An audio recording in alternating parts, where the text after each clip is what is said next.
The rain in Glass Harbor is a cold, persistent thing, a fine mist that clings to your coat and seeps into your soul.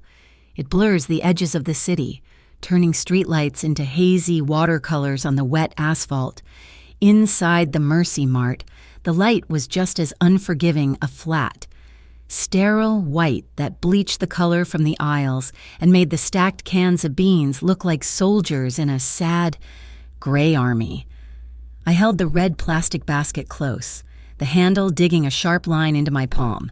Its contents felt pathetic, and a head of romaine lettuce, a carton of 2% milk, and a small box of cherry cough drops for my grandmother. A $12 defense against the damp chill that had settled deep in her bones and in the walls of our small apartment. The checkout line crawled. Each beep of the scanner was a small, sharp sound in the otherwise muted hum of the store. A tiny punctuation mark in the slow, dragging sentence of a Tuesday night. Finally, it was my turn. The cashier, a boy with acne and tired eyes who couldn't have been much older than 18, offered a weary smile. I tried to return it, but my lips felt stiff, uncooperative. I placed my items on the black conveyor belt. The lettuce, under the glare of the overhead fluorescent tubes, looked pale and exhausted. "That'll be $12.43 on," he said. My stomach, already tight with a familiar, low-grade anxiety, clenched. I slid my debit card into the slot of the reader. My breath held tight in my chest, a silent prayer to a God I wasn't sure I believed in anymore. The machine paused, thinking, and then spat out a flat, brutal beep. Declined. Heat flooded my face. "Oh, that's strange," I lied, my voice a thready whisper. "Could you try it again?" He nodded, his own discomfort making him look away. He swiped it this time. The result was the same. Declined, a second beep, louder and more final than the first. In my jacket pocket, my phone vibrated with a sharp, angry buzz. I didn't need to look. It was the automated text from Crescent Meridian Bank, the digital executioner, informing me that my attempt to spend $12 had triggered a $35 overdraft fee. I was now actively paying the bank to remind me how broke I was. The shame was a physical sensation, a hot, prickling blanket thrown over me. The cashier began to move my groceries to the small, sad purgatory at the end of his counter, beside us. One of the part-time security guards, a paunchy man whose uniform seemed a size too small, shifted his weight from one foot to the other. He wasn't looking at the cashier. He was looking at me. His gaze was flat, bored, and laced with a casual suspicion that made my skin crawl. He was watching me as if I might suddenly bolt, clutching the carton of milk like a trophy. "Please," I said, my voice cracking, "just one more time." As the cashier reluctantly reached for my card, a scent cut through the stale, refrigerated air. It was clean and sharp, complex in a way that didn't belong among the aisles of bleach and processed cheese, bergamot, bright and citrusy, layered over something deeper, warmer. Cedarwood. It was the smell of money, of a world far removed from the Mercy Mart on a rainy Tuesday. The scent came from directly behind me. A presence had materialized there, silent and solid. I kept my eyes glued to the hateful card reader, too mortified to turn. A hand extended past my shoulder. It was a man's hand, the fingers long and elegant, the cuff of a black trench coat just visible. Around his wrist, a fine-line tattoo snaked, dark ink on pale skin, intricate and subtle. The harsh store lighting caught the surface of a simple, heavy ring on his fourth finger, forged from some dark gray metal that absorbed the light. He placed a small, neatly wrapped parcel on the belt. Then came the voice. It was low, a quiet baritone that didn't need to be loud to command attention. It seemed to vibrate in the space right behind my head. "Add her basket to this," he said. It was not a request. It was a statement of fact. The cashier's eyes flickered from me to the man behind me, and a new kind of nervousness entered his expression. He nodded quickly. The man in the trench coat produced a card, a sleek, featureless piece of black metal, and tapped it against the reader. A cheerful, immediate chime filled the air. Accepted. The sound broke my paralysis. Every nerve ending screamed in protest. Pride, stubborn and fierce, rose up like bile. No, I choked out, turning my head slightly. Thank you. But no, I can handle it. My protest was a whisper in a hurricane. The cashier, desperate to end the excruciating moment, was already shoving my groceries into a thin paper bag. He worked with a frantic, focused energy, refusing to meet my eyes. My $12.43 of failure were now a stranger's charity. The man didn't acknowledge my refusal. He simply tilted his head, a small, economical motion. In the greasy reflection of the plexiglass sneeze guard, I saw him for the first time. A sharp, angular jaw, dark hair cut close, and eyes the color of whiskey, a startling, luminous amber. They were calm, watchful, and held a depth that made my breath catch. Recognition hit me like a punch to the gut. Cassian Morello. The name was a ghost story told by fishermen, a cautionary tale whispered in the city's bars. The Morello Syndicate ran the docks, the unions, the quiet, unseen machinery of Glass Harbor, and he was its face. As if my night needed another layer of hell. A loud, sneering voice erupted from near the entrance. Having trouble paying your bills? Vale. I flinched. Lounging by the ATMs were 3 young men, all leather jackets and cheap bravado, the Cobalt Division. They were the city's bottom feeders, a crew of enforcers and collectors who worked the margins, preying on people like me, the one who had spoken, a wiry kid named Finn with a perpetual smirk. Took a step forward.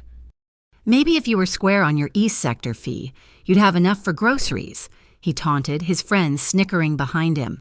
The fee was their word for extortion, a monthly tax on existing in their designated territory, a tax I was 2 months behind on.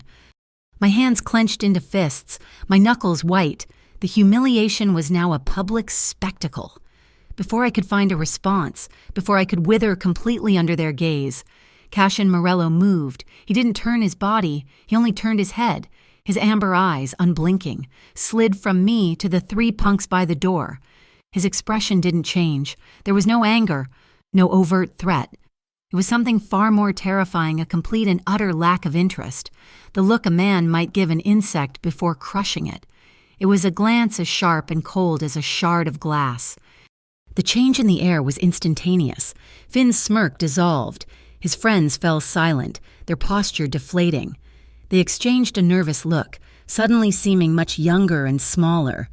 They had been posturing for an audience, and they had just caught the attention of the man who owned the theater. Without another word, they turned and practically scuttled out the automatic doors, vanishing into the night. The cashier, his face pale, pushed the paper bag towards me. "Here you are, miss." His voice was a squeak. I took the bag, my fingers feeling clumsy and numb. Cassian picked up his small parcel, and we walked toward the exit together. The silence between us was a living thing, thick and charged. The doors hissed open, admitting a gust of cold, rain-scented air.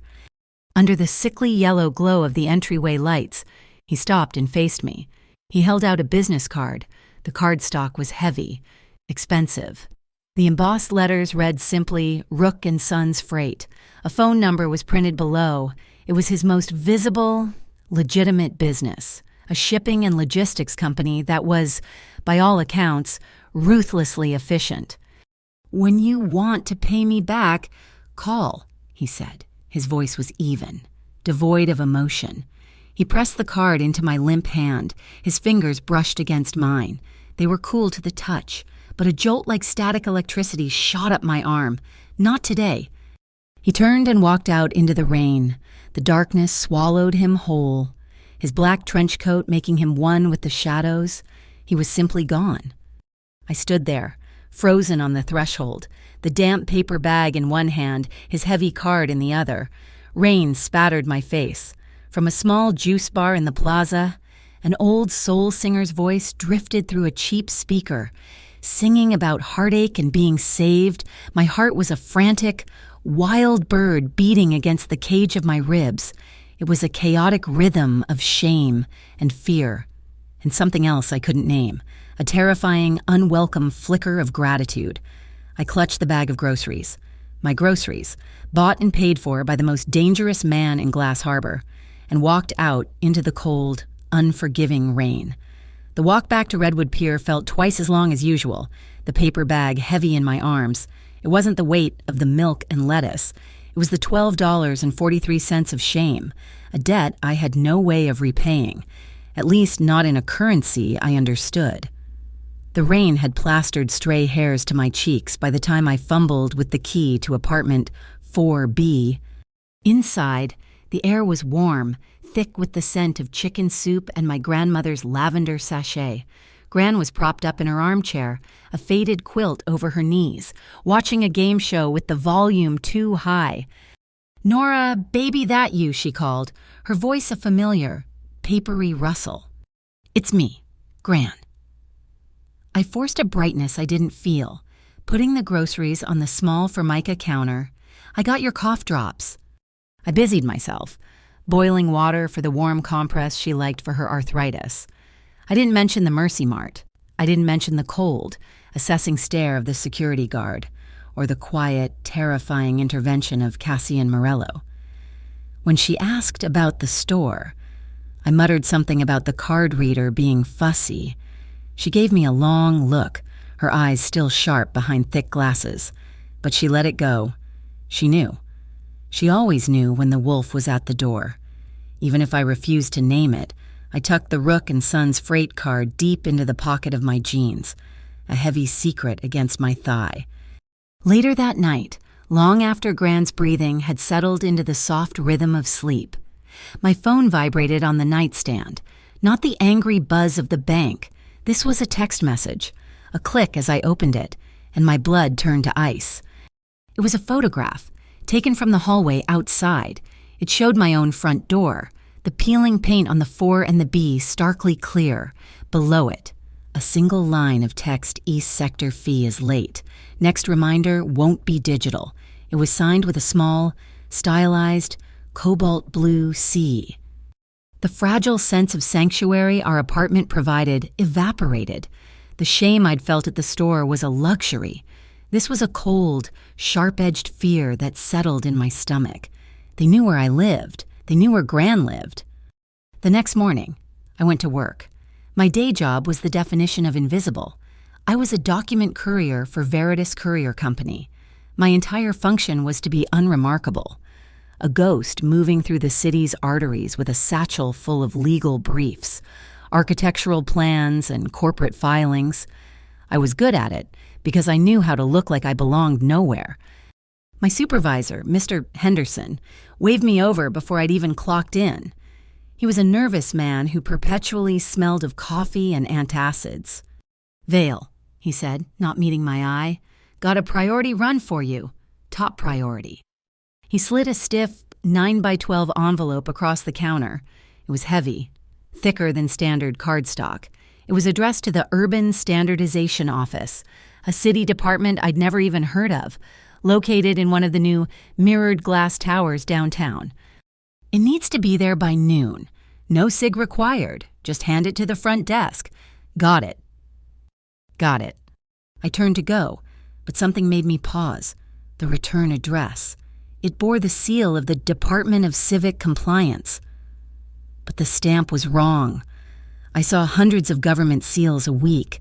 This one was blurry, the ink slightly too dark, the eagle's wing just a fraction too thick. It was a good fake, but it was a fake. A cold prickle moved up my spine. This wasn't a legal brief. Henderson was sweating, wiping his palms on his trousers. He was being pressured, which meant I was being forced to carry something dangerous. In the rattling freight elevator, I pulled the envelope from my satchel. I leaned against the corrugated metal wall and took 2 quick, clear photos with my phone. One of the blurry stamp, one of the embossed tracking seal on the back. I didn't know what I was doing, but the act of documenting it, of creating my own record, felt like a small, necessary rebellion. It was insurance. I didn't hear from the Cobalt division that day. I didn't hear from the bank. The silence was almost worse. That night, I sat by the window, watching the rain start up again, The picture of my front door burned into my memory. The Rook & Sons card was on the table. I picked it up, feeling the sharp, embossed letters. I was tracing the logo when my phone rang. The number matched the card. My heart leaped into my throat. I stared at the screen, my thumb hovering over the decline button, but I answered. "Hello?" My voice was a croak. A pause, then that same low, smooth baritone. "Nora?" He said my name like it was a fact, not a question, not an introduction. "Mr. Morello." "Cassian," he corrected, gently. Another pause, filled only with the faint static of the connection. He wasn't demanding payment. He wasn't threatening me. He wasn't referencing the cobalt punks he'd stared down. "Are you warm enough?" The question was so unexpected, so strangely intimate. It knocked the air from my lungs. He was talking about the night before, the rain, the cold. Yes, I am. Good. I had to say it. The words felt like sandpaper in my throat. "Thank you for the groceries." "You're welcome," he said, as if it were the most normal transaction in the world. My pride, the stubborn, stupid thing that kept me going, surged back. I couldn't be this person. The girl who gets rescued in a grocery store. "I can't meet you," I said, the words rushing out. "I appreciate the help, but I have to handle my own problems." The silence on his end stretched. I thought he might hang up. "I see," he said finally. His voice held no anger, no offense. It was flat, observational. The offer for repayment stands, not for the money, Nora, for the conversation. He disconnected. I sat in the dark, my hand shaking. I had just told Cassian Morello no. I had asserted my independence. But the victory felt hollow. The silence in the apartment felt less like peace and more like a vacuum. The next day, as I was leaving for work, I passed Mrs. Petrov from 3B. She was sweeping the hallway, her floral housecoat pulled tight. "You hear? Nora," she whispered, leaning on her broom. "They found 2 of those good-for-nothing cobalt boys, the ones who are always hanging by the ATM." My stomach tightened. "What about them?" "Found him down by Kestrel Bridge, tied to a support pillar, just left there. Embarrassed is all, I suppose." She leaned closer. "People are saying the Morellos are back. Cleaning house. Getting rid of these little gangs. About time, too. Those boys are poison." I mumbled something noncommittal and hurried down the stairs, my steps echoing. Cleaning house. The timing was too precise. Had he done that because of the scene at the Mercy Mart? Was I the reason those boys were publicly humiliated and left for the harbor guard to find? The thought that my small, pathetic moment of need could trigger that kind of shadowy justice made me feel sick. I wasn't just in debt. I was implicated. I had the suspicious envelope from Henderson in my satchel again. The delivery had been canceled yesterday due to a clerical error and rescheduled for today. The fake stamps seemed to burn a hole through the waterproof canvas. I was on my courier scooter, idling at a red light at the intersection of Harbor and 3rd. The rain was a light, annoying drizzle. I checked my watch. 11:45 a.m. I was on schedule. It happened in a fraction of a second. A motorcycle, loud and black, roared up in my blind spot. I didn't even have time to turn my head before a hand grabbed the strap of my satchel. The force yanked me half off my seat. The strap bit deep into my shoulder. This wasn't a random mugging. They were too fast, too precise. They were after the envelope. Every instinct screamed at me to let go, to save myself. But this was my job. This was my integrity. And more than that, this envelope was a lie, and if they wanted it this badly, it was a lie I needed to understand. I didn't think. I reacted. Instead of braking, I twisted the throttle. My scooter shot forward, and I yanked the handlebars hard to the right. I slammed my front wheel directly into the side of the motorcycle. The sound was a horrific screech of metal on metal. The thief yelled, his balance broken. He wobbled, fighting to control his bike, but I had forced him toward the curb, toward the chain-link fence bordering a construction site. He hit the fence. The bike went down in a clatter of chrome and plastic. He scrambled. his helmeted head turning back to me in disbelief. But I was already off my scooter. He had dropped the satchel in the fall. I ripped it from the ground.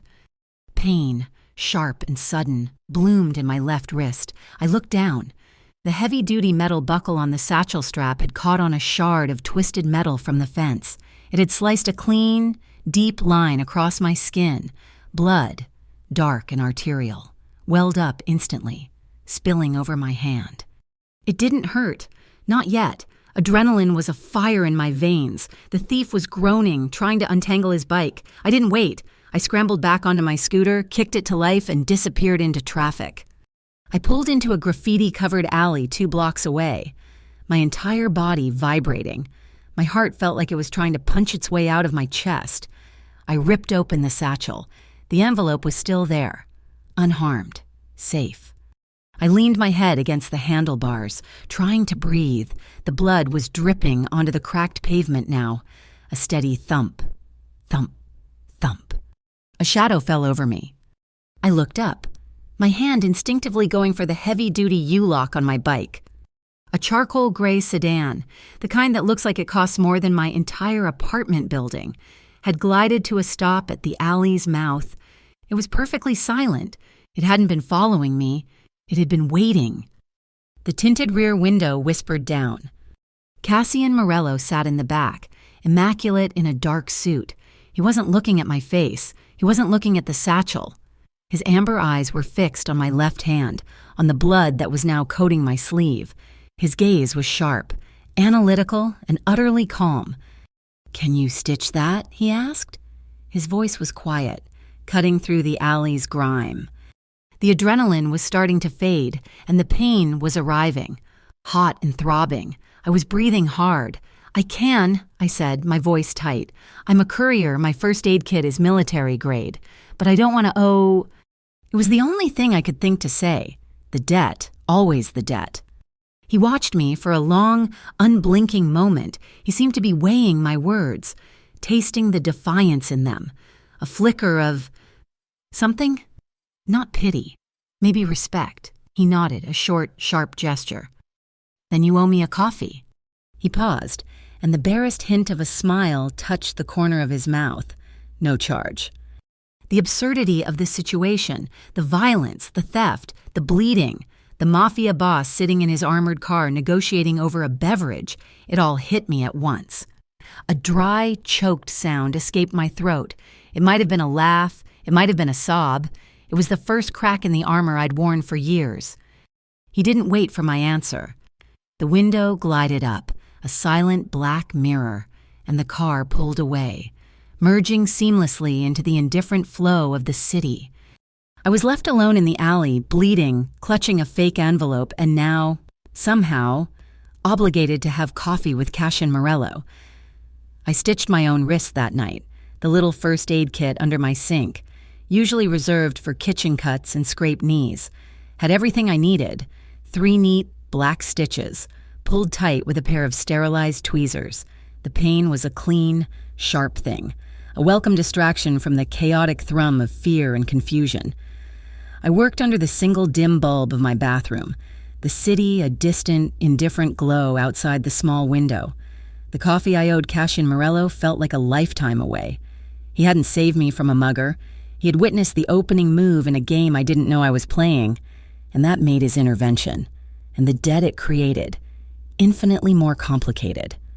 The next morning, I taped a fresh gauze pad over the stitches, pulled the sleeve of my jacket down, and walked out the door with the doctored envelope in my satchel. Turning back wasn't an option. Not delivering the package would make me look guilty of whatever was inside it. It would draw attention from my boss, Henderson, and likely from whatever wolves had set this trap in motion. My only way out was through. The Urban Standardization Office was located in a building that seemed designed to intimidate. It was a monolith of black glass and steel, the kind of place where sunlight came to die. The lobby was a cavern of polished marble, and my worn courier boots squeaked with an embarrassing loudness on the floor. The air was cold, still, and smelled faintly of money and ozone. I approached the front desk, A long, imposing slab of granite manned by a security guard who looked like he'd been carved from the same stone.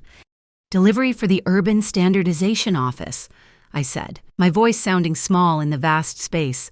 I slid the envelope under the glass partition. He didn't look at me. His eyes were on the envelope.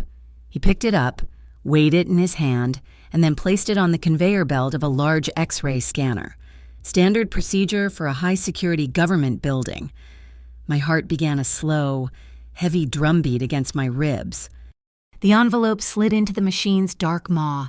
On the guard's monitor, a ghostly green image appeared, and then a piercing, high-pitched alarm shrieked through the silent lobby. Every head turned. The guard straightened up, his hand moving instinctively to the weapon on his hip.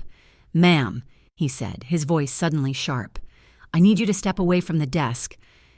My blood ran cold. "What is it? What's wrong?" He ignored me, speaking into a radio clipped to his shoulder. Another guard materialized from a side door, his expression grim. They were looking at me now. Not as a courier, as a threat. "The contents, ma'am," the first guard said, his eyes hard. "I need you to open the envelope slowly." My hands were shaking.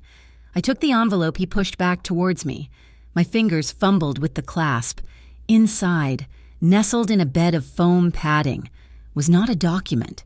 It was a tight coil of fiber optic cable attached to a small, flat black square. A micro-transmitter. A bug. It was a trap, and I had just walked right into it. The lobby, which had been a quiet cathedral of commerce, was now a buzzing hive of controlled panic. The guards were cordoning off the area. Someone was on the phone, speaking in low, urgent tones. I was the center of it all, a pariah. The woman who had tried to smuggle an electronic listening device into a secure city office. They escorted me, firmly but without roughness, back toward the main entrance.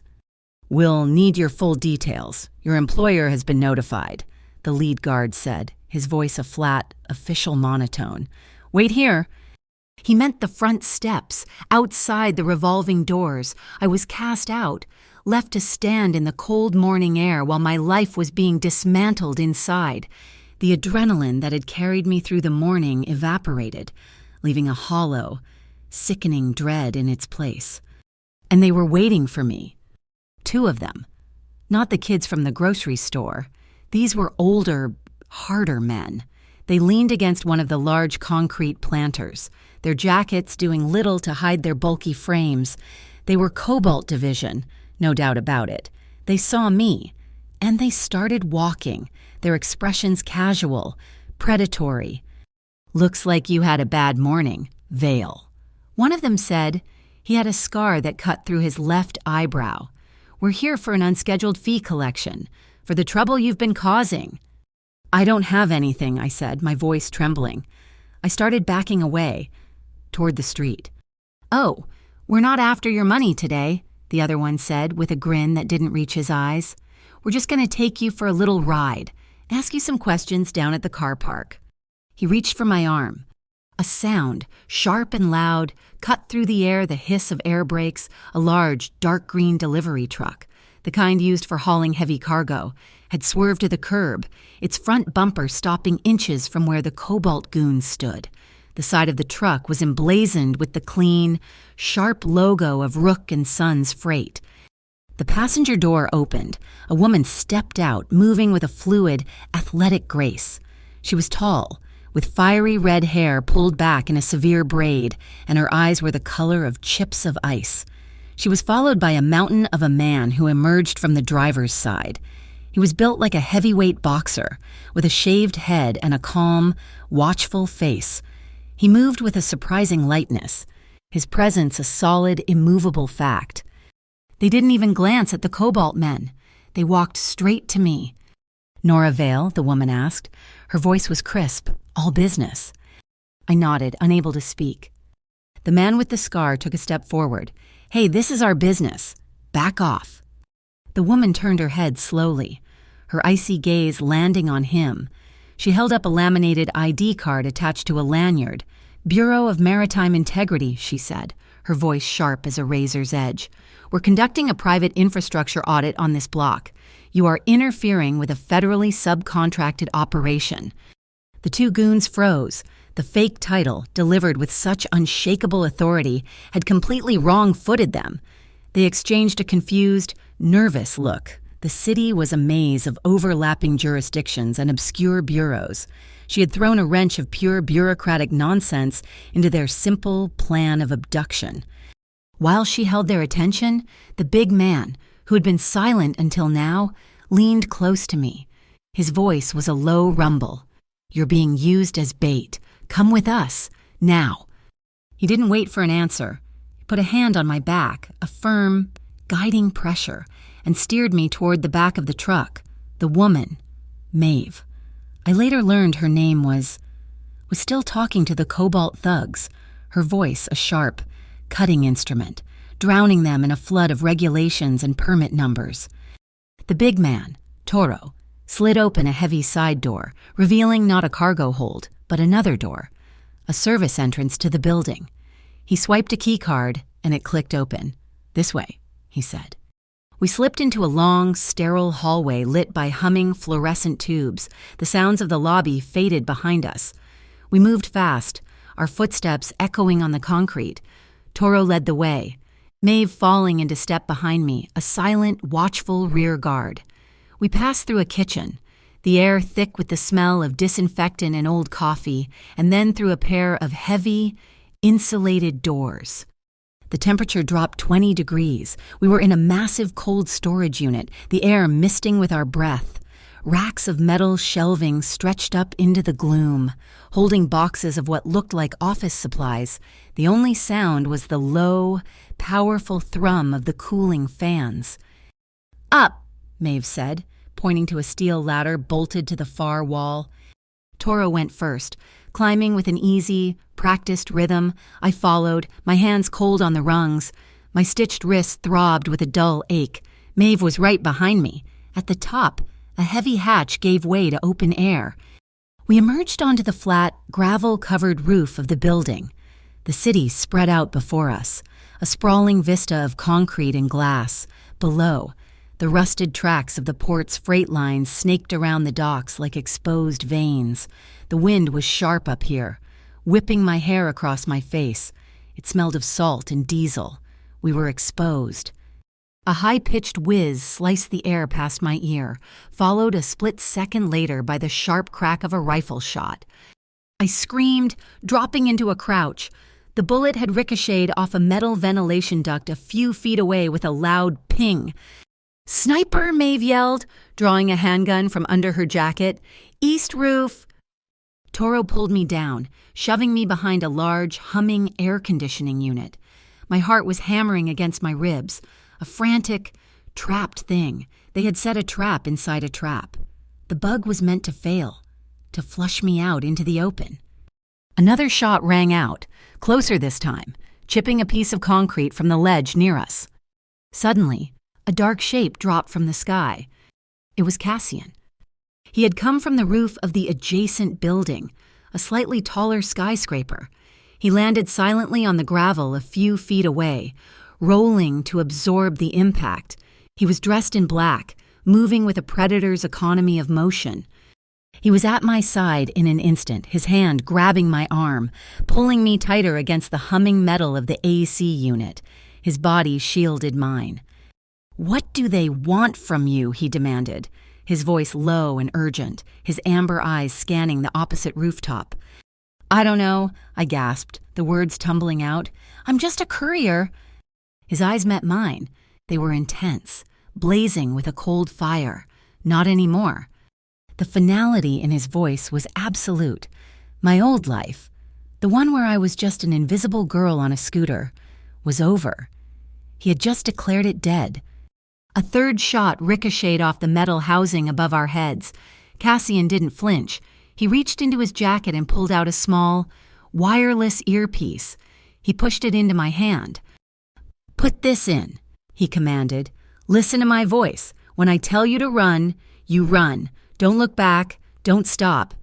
He pointed toward a narrow iron maintenance bridge that connected this roof to the next. It was a skeleton of rusted metal, suspended 10 stories above the street. That's our way out. He took a deep breath, his chest pressing against my back. "Breathe with me," he murmured, his voice now calm, steady. "Right beside my ear. In through the nose. Hold it. Out through the mouth.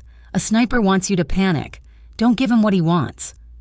I did as he said, my ragged breath starting to even out, my focus narrowing to the sound of his voice and the cold, solid reality of the iron bridge. Maeve and Toro were providing covering fire, their shots echoing across the rooftops. "Now," Cassian said. He pushed me forward and we ran. The wind screamed past my ears, the bridge swayed under our feet, the street a dizzying, terrifying drop below. I didn't look down. I just focused on the back of his black jacket, on his voice in my ear, a calm, steady anchor in the chaos. We made it across just as the heavy door to the roof we'd just left burst open. We didn't stop. We plunged into the stairwell of the new building, our footsteps a frantic, pounding rhythm on the metal stairs. Down on the street, the Rook & Sons truck was waiting, its engine rumbling. Toro wrenched the back doors open, and we scrambled inside. The doors slammed shut, plunging us into darkness. The truck lurched forward, tires squealing as it pulled away from the curb and disappeared into the anonymous flow of Glass Harbor's midday traffic. I collapsed onto the cold metal floor of the cargo bay, my back pressed against the wall. I could feel the truck's vibration through my whole body. I closed my eyes, pressing my cheek against the cool, corrugated metal, and just tried to breathe.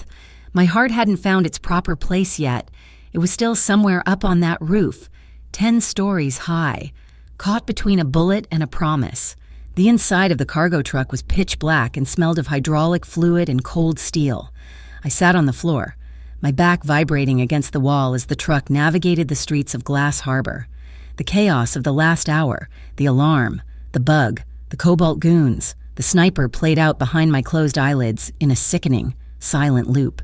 My stitched wrist throbbed. The truck slowed, turning sharply, and the sensation of driving on asphalt was replaced by the smooth, polished concrete of an indoor space. We were in a garage. The engine cut, and the sudden, profound silence was almost as loud as the ringing in my ears. The rear door rolled up with a heavy, metallic rattle. Light flooded in. We were in a vast underground loading bay, clean as an operating room, and lined with dozens of Rook & Sons freight trucks, all parked in perfect formation. Toro hopped down and offered me a hand. I ignored it, sliding off the edge and landing on unsteady feet. Maeve Quill was already talking to a man in a clipboard, her voice sharp. All business, as if they were discussing a delayed shipment of textiles and not an active firefight. "This way," Toro said, his voice a low rumble. He and Maeve led me through a heavy steel door, up a short flight of stairs, and into the building itself. This wasn't a mob den from a movie. It was a high-functioning corporate headquarters. People, men and women in sharp, practical office attire, moved through the hallways with quiet purpose. The air smelled of industrial-strength coffee and faint, expensive cleaning supplies. We entered a corner office on the top floor. It was minimalist, modern, with a single wall of glass overlooking the entire brawling, rain-swept expanse of the Glass Harbor docks. Cassian Morello was standing at the window, his back to us. He'd already changed. The black tactical gear he'd worn on the roof was gone, replaced by the same immaculate, dark suit he'd worn in the car. He looked like a CEO, not a man who had just leaped between buildings. He turned as we entered. His amber eyes swept over me, a quick, assessing glance. "Toro, get her a new jacket. Maeve, send a sanitation crew to the Kestrel Bridge, the real one, not ours. Make an anonymous tip about structural instability. I want that bridge shut down for repairs by sundown." They both nodded. "And the package?" Maeve asked. The device was military grade, low frequency, Cassian said, his voice clipped. The signal was meant to be caught. The entire event at the standardization office was a performance. "A performance for who?" I asked, my voice raspy. "For them," he said, gesturing to the window. "To flush you out. You can't go back to Veritas. Nora, your boss, Henderson, was compromised. He was instructed to give you that package if you hadn't been intercepted by security. The Cobalt crew on the steps would have grabbed you. Either way, you were meant to disappear today. You were a pawn being sacrificed. The words hit me. My small, invisible life, my scooter, my route. It was all a lie. I had been disposable. So what now? I whispered, looking down at my torn, bloody sleeve. Now, you're not a courier, he said, echoing his words from the roof. He moved to the large oak desk that dominated the room. I have a position available. Records management. Rook & Sons is in the process of digitizing 20 years of shipping manifests.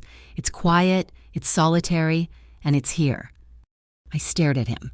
The grocery store, the coffee, the rescue. It all clicked into place. This wasn't charity, this was recruitment. A job, I said flatly. A job, he confirmed. My pride, that stubborn, foolish thing, was all I had left. I have conditions. He didn't look surprised. He just inclined his head, waiting. I want a contract, a real one, a W-2, not a 1099. I want a set salary, paid on the 1st and 15th, and I need to know. I met his gaze, my chin rising, that I won't be touching anything. Shady, no fake stamps, no packages that scream. I expected him to laugh. I expected him to negotiate.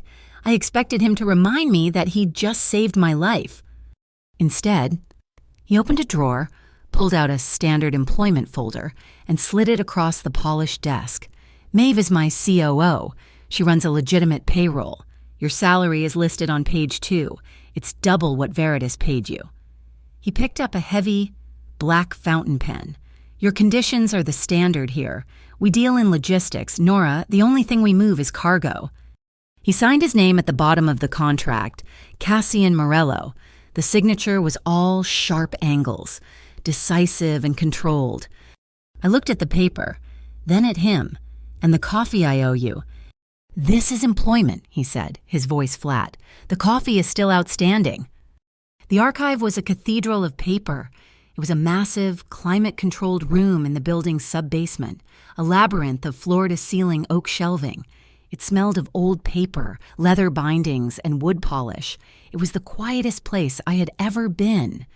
It was, I realized, the safest place in Glass Harbor.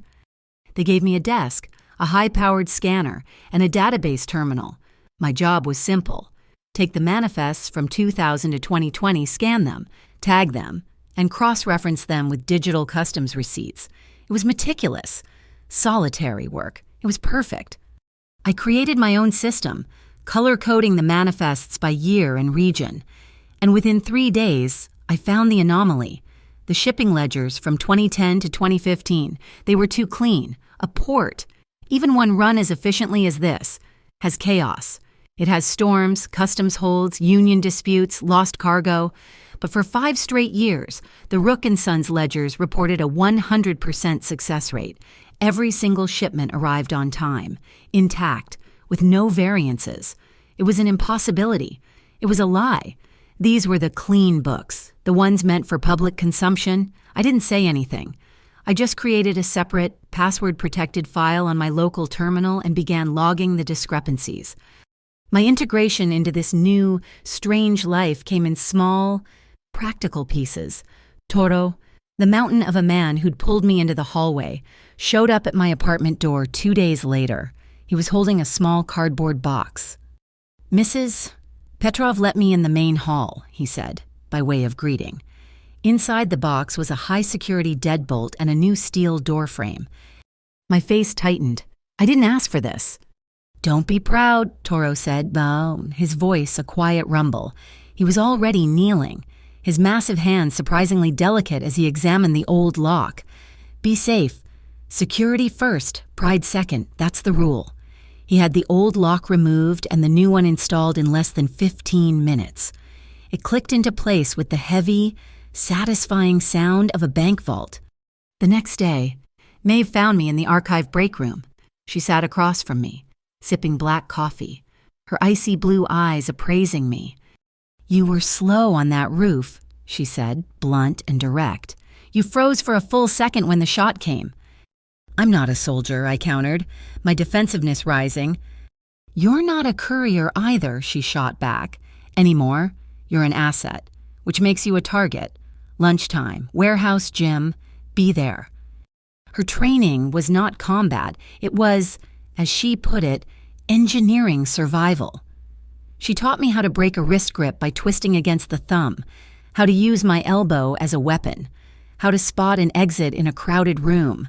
"The goal isn't to win a fight," she said, demonstrating a joint lock that made my eyes water. "The goal is to create 3 seconds. 3 seconds to run. 3 seconds to get to the next second." I worked late. The archive was my refuge. One night, I was deep in the 2012 manifests, my eyes blurry from the old dot matrix print, when I sensed someone behind me. It was Cassian. He was holding 2 small, white ceramic espresso cups. "You missed our meeting," he said, "so I brought the coffee." He led me to a small, glass-walled conference room adjacent to the archive. The espresso was dark, rich, and so strong it felt like a jolt to my heart.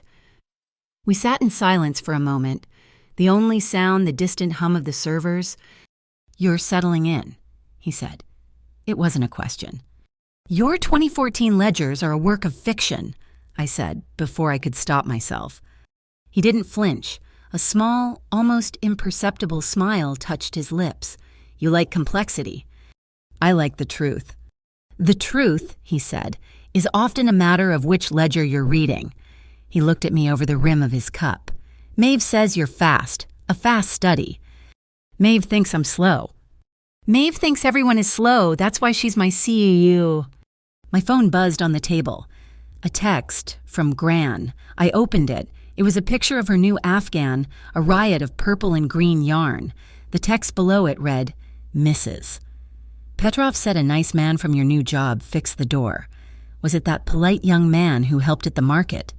The one with the nice coat?"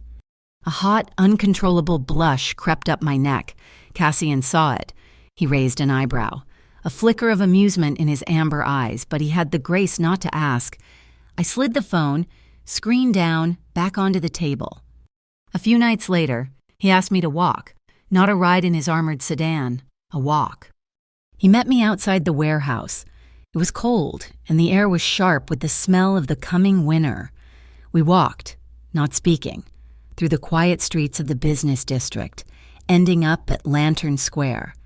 It was an old cobblestone plaza, lit by genuine, flickering gas lamps that threw pools of soft, golden light. It was neutral territory. A vendor was selling hot cocoa from a silver cart. Cassian stopped, bought 2 cups, and handed one to me. The warmth seeped into my gloved hands. "Thank you," I said. We stood by the fountain, watching the steam from our cups rise into the cold air. I realized, with a small jolt, that my shoulders weren't hunched. I wasn't scanning the rooftops. For the first time in as long as I could remember, I felt calm. A small smile touched my lips, unbidden. He saw it. "You look different than you did in the Mercy Mart," he said, his voice low. "I feel different," I admitted. We stood in a comfortable silence, sipping the sweet, dark cocoa. He was the one who broke it. "This used to be my neighborhood," he said, gesturing with his cup to the dark buildings surrounding the square. "Easton Heights. My mother had a shop. Right there." He pointed to a narrow brick building that was now a boarded-up pawn shop. She made candles, beeswax, lavender, a little bit of cedar. She said it was the only way to make the harbor smell like home. I looked at him, really looked at him. In the soft, flickering gaslight, the hard angles of his face seemed to soften. His eyes, usually so sharp and analytical, were distant, warmed by the memory. He wasn't the Morello Syndicate boss right then. He was just a man remembering his mother. The unexpected vulnerability he'd shown me loosened something in my own chest. "I'm scared," I confessed. The words were small, barely a whisper. He turned to face me fully, his expression sharpened, the brief softness gone, of cobalt. "They won't touch you again. That's a promise." "No," I said, shaking my head. I stared down at the dark liquid in my cup. I'm scared of this. Of you. I have spent every day of my adult life making sure I don't need anyone. That night in the grocery store, I was ashamed because I couldn't afford $12 of milk. Now I have a job I didn't technically earn, and a bodyguard I never asked for, and a lock on my door I didn't pay for. I am terrified of becoming dependent. I had laid my deepest fear bare. I had given him the one weapon that could undo me. He stepped closer. The cold air between us vanished, replaced by the warmth radiating from his wool coat. He didn't touch me, but I could feel the energy humming from him. He waited until I finally, reluctantly, lifted my head to meet his gaze. His amber eyes were intense, hypnotic. "Dependency, Nora," he said that, his voice low and firm, "is when I ask you to bow. I am only asking you to look up." My breath caught in my throat. He was seeing me. Not the girl in the grocery line, not the courier on the roof. He was seeing the part of me that was still fighting. I saw the shift in his eyes, the way his gaze dropped, just for a fraction of a second, to my mouth. He was going to kiss me. I knew it. And in that moment, I wanted him to, but he didn't. He held my gaze for 1 second longer, a silent, binding contract. Then he took a small, deliberate step back. He was giving me the control I had just admitted I was terrified of losing. It was a gesture more intimate than any kiss. "Your cocoa is getting cold," he said, his voice a little rougher than before. He turned, and we walked back toward the warehouse. The cobblestones silent beneath our feet. Nothing had happened, and in that empty space, everything had changed. My new life in the archive was a quiet one, governed by the smell of old paper and the rhythmic hum of the high-speed scanner. The silence of the sub-basement was a balm, a thick, insulating layer between me and the world that had tried to tear me apart on that rooftop. My days settled into a routine. I'd arrive, brew a strong cup of coffee in the industrial break room, and then descend into my labyrinth of oak shelving. It was a truce. I was safe. But outside the reinforced steel walls of the Rook & Sons headquarters, the city was at war. The first volley wasn't loud. It came in the form of ink on cheap paper. The Glass Harbor Gazette, a tabloid that usually obsessed over minor celebrity scandals, suddenly found a new target. "Port Boss buys City Hall," screamed one headline, accompanied by a grainy, long-lens photo of Cassian getting into his sedan. The articles were vague, full of anonymous sources and breathless innuendo, claiming shadowy figures were influencing city contracts. Almost simultaneously, a new government body materialized, birthed overnight by an emergency city council vote. They called it the Metropolitan Integrity Bureau, the MIB. Its stated mission was to investigate and eliminate corruption in all port operations. It was a weapon, and it was aimed directly at Cassian. I learned from the chatter in the break room that the Cobalt Division, the same thugs who had been parasites on the neighborhood, were suddenly community leaders. They were sponsoring a youth baseball team. They were publicly backing Arthur Vance, a city council member from the Urban Order Council, a man who was loudly championing the need for private port security to clean up the docks. They were trying to legitimize their extortion, to get a city contract to do what Cassian had just forbidden his own people from doing. The war came to my desk not as a threat, but as a request, delivered in a stiff, official-looking envelope via interoffice mail. My heart, which had finally learned to beat at a normal pace, seized.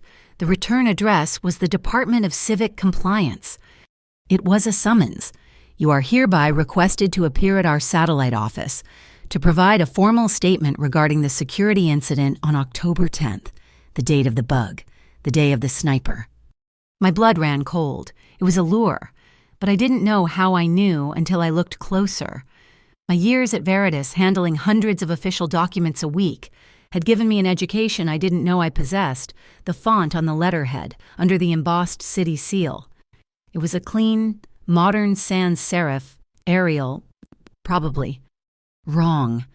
The official civic compliance letterhead, like most of the city's departments, used Times New Roman. It was mandated in their internal style guide.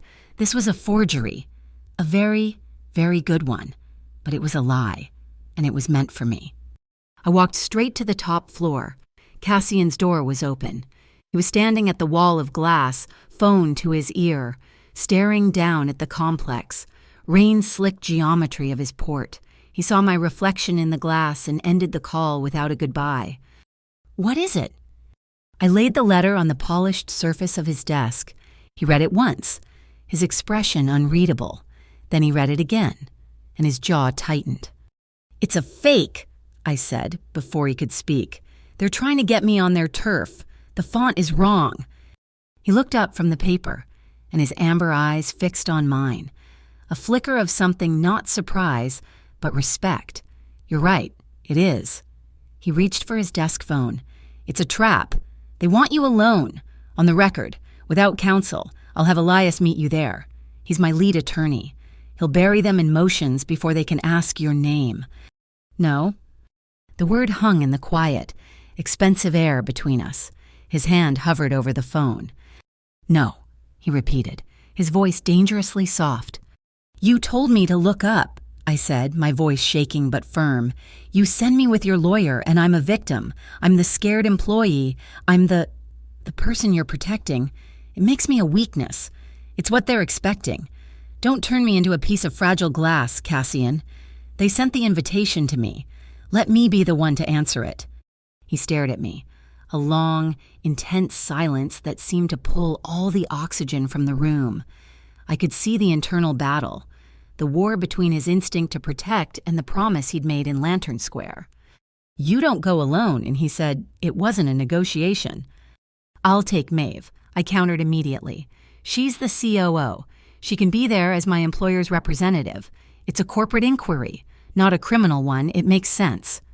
He nodded, a single, sharp dip of his chin. "One condition, you wear a wire, not for them, for us.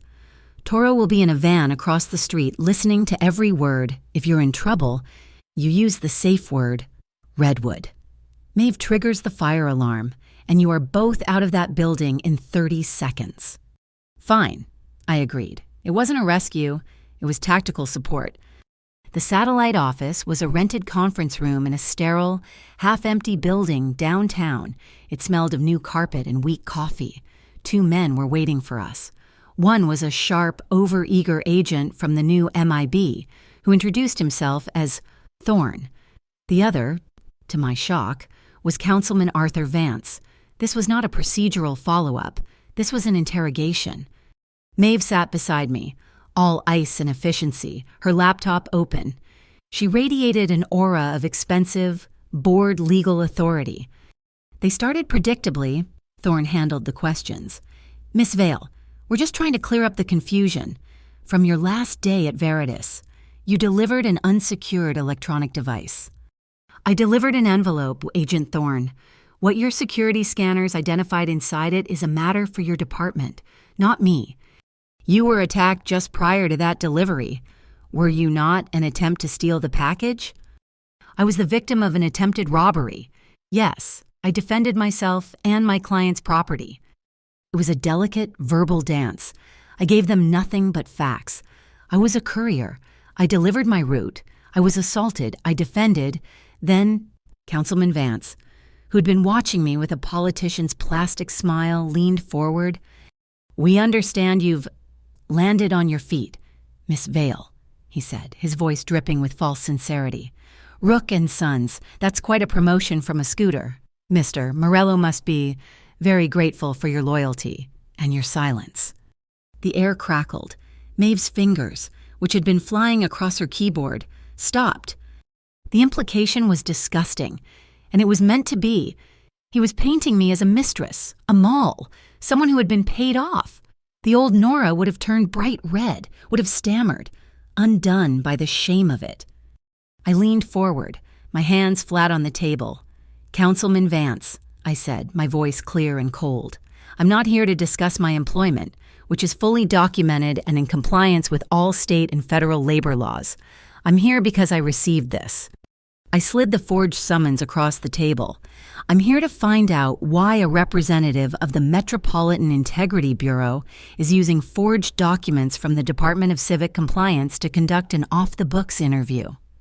Thorne's face went white. Vance's smile evaporated. This document, I continued, tapping the paper, uses an Arial 12-point font for the department letterhead, the official city-style guide, subsection 4. A, mandates Times New Roman 11-point for all interdepartmental communications. Furthermore, the city seal is a high-resolution photocopy, not a digitally rendered stamp, which is a clear violation of the Public Records Act of 2018. I looked from one to the other, letting the silence stretch. So, either you are conducting an illegal inquiry using fraudulent documents or, more troubling, someone is impersonating a city council member and an MIB agent. Which is it? Maeve started typing again. The sound of the keys in the silent room was as loud as gunshots. Thorne and Vance were speechless. I had taken their power play, their thinly veiled slut-shaming, and buried them in their own bureaucratic mess. I believe, Maeve said, snapping her laptop shut with a sharp thud, that this meeting is over. Any further communication with our employee will be directed to our legal department. We stood up. We walked out. We didn't look back. The victory felt clean, sharp, and bright. It lasted until we reached the parking garage. Rook & Sons had assigned me a car for my commute, a simple, anonymous gray sedan. My scooter was too visible, too vulnerable. We found the car, or what was left of it. It wasn't just damaged, it was violated. The tires were slashed. Long, deep scratches had been gouged into the metal of every panel. But the real message was on the windshield, written in thick blue spray paint. The signature color of the Cobalt Division. Stay away from the port. It was crude. It was petty. It was the impotent rage of bullies who had been outsmarted by their bosses. Toro was waiting by the elevator, and his face, usually so calm, darkened. I just stared at the damage. They hadn't been able to touch me, so they had touched my things. Toro sighed, a heavy, frustrated sound. He pulled out his phone, took a single photo of the car, and made a call. It's Toro, the gray sedan in the Pike Street garage. It's a total loss. Have a black one. Same model, registered in her name, delivered to her apartment in an hour. And get a team to pull the security footage from this garage. Now. He hung up and looked at me. It's just metal. Nora, they want you to be scared. Don't be. That night, the atmosphere in the headquarters was tense. Cassian had called a senior staff meeting. I was working late in the archive, but the main conference room had a glass wall facing the hallway. I could see them. Cassian at the head of the table, Maeve, Toro, and a half-dozen older men with faces like old maps, who had clearly been with the Morello family for a generation. One man stood apart, Silas Crane, Cassian's advisor, his consigliere. He had served Cassian's father. He was always immaculate, always quiet, always watching. Cassian's voice was low, but it cut through the building's silence. "The old ways are done," he said. "As of today, Rook & Sons is terminating all regional protection agreements, all of them. Our business is cargo. We move, we store. We protect what we move. We are not in the business of neighborhood fees. We are going clean, 100%. Any objections?" Silence. One of the older men looked like he was going to be sick. Another looked furious. They were watching their personal revenue streams dry up. Only Silas Crane remained perfectly still. He didn't look angry. He didn't look pleased. He just watched Cassian with a calm, appraising stillness that I found more terrifying than any open rage. He was silent, too silent. I went back to my desk, my head spinning. The world was shifting. I tried to bury myself in the ledgers, in the quiet, comforting smell of paper. I was processing a box of manifests from 2011, one of the too clean years. I reached the bottom of the heavy archival box. My fingers brushed against something that wasn't cardboard. Tucked into a perfectly cut slit in the bottom of the box was a small, bright blue external hard drive. My heart stopped. This was my sanctuary. This was my desk. This box was part of the batch I had signed for this morning. Someone here, inside Rook and Sons, had planted it. This was the real trap, the MIB, the forged letter, the vandalism that was all noise. This was the knife. If the MIB raided this place, they would find this drive. At my desk, logged in under my name, I would be the inside woman, the proof they needed. My hands were shaking. I thought of Silas Crane's empty, watchful eyes. I didn't call Toro. I didn't run to Cassian. I slipped the drive into my pocket. I clocked out, my footsteps echoing in the quiet hallway. I walked home, my new, anonymous black car gleaming under the streetlights. I went to my closet, to a shoebox filled with old photos and letters. I pulled out an old cassette tape case, Summer Mix 98. I popped it open, pulled out the J card, and slipped the small, blue hard drive inside. It fit perfectly. I walked 3 blocks in the rain to Tidefall Station. I went to the old bank of public lockers, the metal ones that still took coins. I put the cassette case inside locker 17. I closed the door and turned the key. Only then, standing on the open-air platform with the cold, wet wind in my face, did I call Cassian. "They planted something," I said, my voice low, "in the archive, in my box, a blue hard drive." I heard him exhale on the other end of the line. He wasn't surprised. He wasn't angry. "Where is it?" "Tidefall Station, locker 17. There was a long pause. When he spoke, his voice was different. It was rough, a low rumble of something I couldn't identify. It was pride. "Good," he said. "You didn't run. You didn't panic." He paused. "You're thinking like a survivor, not like a victim." I closed my hand around the cold, metal key in my pocket. He was right. I wasn't a victim. I was the person holding the key. The key to locker 17 felt heavy in my pocket, a cold piece of metal that anchored me to the dangerous, hidden reality of my life. But tonight was an illusion of normalcy, and I was holding onto it with both hands, for Gran. The annual Harbor Lights Festival was the one night Glass Harbor shed its gritty, industrial skin and pretended to be magical.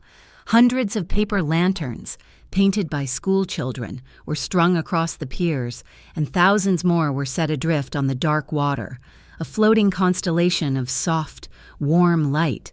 The air smelled of salt, fried dough, and roasted chestnuts. A jazz band was playing on a floating barge, the music tinny and cheerful against the backdrop of the foghorns. Gran, bundled in her thickest wool coat, was gripping my arm, her face alight with a childlike wonder that made my heart ache. "Oh, Nora," she breathed, "look at that one. It looks like a dragon." She was safe. I had promised her she would be. I had even, reluctantly, allowed Toro to scout our apartment building and the festival grounds earlier in the day. I knew Cassian was here. I couldn't see him, but I could feel his presence. He was a shadow just outside the pool of light, a flicker of movement in my periphery. He had promised to keep his distance, to let me have this night with my grandmother. But he was watching. Maeve and Toro were here too, invisible ghosts in the cheerful, shuffling crowd. They were my new, unsettling reality, a perimeter of lethal protection I had never asked for. The illusion of peace shattered when we reached the main pier. There, under a massive professionally printed banner reading "The Cobalt Cares Community Initiative," was a stage. Councilman Arthur Vance was at the microphone, his politician smile gleaming under the spotlights, and standing beside him, handing out blue balloons to children, were the same Cobalt Division thugs who had tried to drag me out of a lobby. They were wearing bright yellow vests that said, "Harbor Safety." "It's about taking our city back," Vance boomed, his voice echoing over the water. "It's about ensuring our families are safe, that our public spaces are free from the kind of element that preys on the weak." I felt sick. This was the source of the Gazette articles, the power behind the MIB. They were painting themselves as the saviors while actively trying to burn my life to the ground. This entire festival, this night of community and light, was a stage for their hypocrisy.